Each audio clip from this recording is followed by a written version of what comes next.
he says that sovereignty within the modern state is both impersonal and abstract.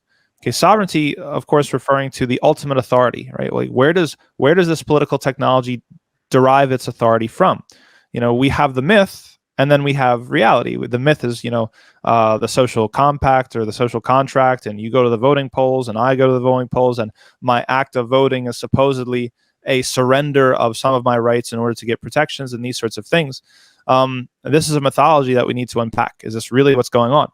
And I would challenge and I push back on. This is actually, to make a minor sort of detour here, this is significant when it comes to Muslims who talk about the act of voting.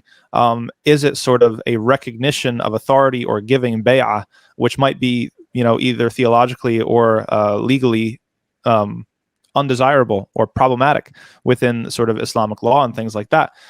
By going to the voting polls, am I giving sovereignty or giving recognition or offering sovereignty to the state, a non-Muslim state that rules by other than the Sharia? Have I committed some sort of offense by doing this?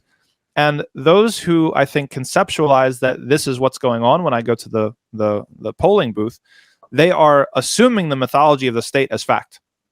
Because the state is trying to tell us, and the modern state is telling us, that every time you go to the polling booth, you are giving sovereignty, you are giving your pledge of allegiance, you are affirming that this whole system is true and right and good. But the fact is, if you didn't show up to the polling station and nobody showed up to the polling station, the state would still be there, right? It doesn't matter how low the participation numbers go. State's not going anywhere. So and they can be seriously low in general elections, around 20%. Like 80% of the population just ignore it, and yet the system continues.